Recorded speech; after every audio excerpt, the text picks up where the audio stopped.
वाह अर्जुन वाह, एक सांस में तुम ज्ञान की बड़ी बड़ी बातें करते हो और दूसरी सांस में अपने को शिष्य मानकर मुझसे ज्ञान और मार्गदर्शन की याचना भी करते हो। हे पार्थ, तुम्हारा ज्ञान अधूरा है और अधूरा ज्ञान दो धारी तलवार की भांति होता है, जो अधूरे ज्ञान देने वाले और लेने वाले दोनों को काटती है। इसलिए सबसे पहले तुम्हें इस घातक तलवार को छोड़ना होगा, ना कि अपने गांडीव को। परंतु तुम तो उल्टा ही काम कर रहे हो। तुम्हारे हाथ में अधूरे ज्ञान की तलवार है और तुमने अपना गांडीव नीचे छोड़ दिया है। हे केशव, मैं क्या करूं? मेरा मन और मस्तिष्क उस धर्म कांटे की भांति डोल रहा है, जिसके दोनों पलड़ों में बराबर बराबर मात्रा में ज्ञान और अज्ञान दोनों रखा हुआ है। इसी दोराहे पर खड़ा हुआ मैं आपकी शरण में आया हूं।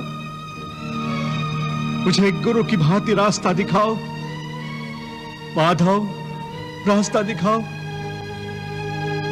हे अर्जुन, तुम इस समय ना केवल इस युद्ध भूमि की मध्य रेखा पर खड़े हो, बल्कि तुम्हारी बुद्धि भी जीवन और मृत्यु की मध्य रेखा पर अटकी हुई है। इसलिए तुम अपने कर्तव्य और अपने धर्म से भाग रहे हो। परंतु अपने कर्तव्य से यूं मुंह मोड़ने से या इस युद्ध से विचलित होने से विधि का विधान नहीं बदलेगा, क्योंकि विधाता का निर्णय अटल और अचूक है। तुम क्या समझते हो, तुम्हारे नहीं मारने से ये सब नहीं मरेंगे? नहीं अर्जुन, नहीं।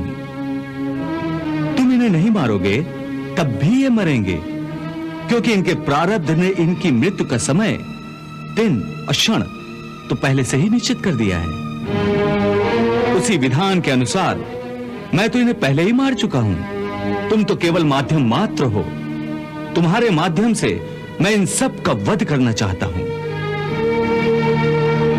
तुम इसे अपना कर्तव्य समझो या प्रारब्ध, तुम्हें इन सब का वध करना ही है। मैं क्या करूं मधुसूदन? अपने मन को कैसे मारूं?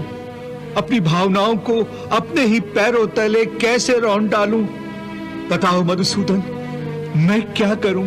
हे पार्थ, धर्म के रास्ते से हटाने वाली भावनाओं का त्याग करो। भावनाओं के समुद्र में डोलने के बदले तैरना सीखो। तुम तो एक कीर्तिमान पुरुष हो। अपनी निर्बलता का यूं प्रदर्शन करके तुम अपनी कीर्ति को नष्ट मत करो। एक वीर पुरुष के लिए उसकी कीर्ति का नष्ट होना उसकी मृत्यु के समान है। इसलिए युद्ध करो पार्थ, युद्ध, और अपनी कीर्ति, अपने कर्तव्य और अपने धर्म की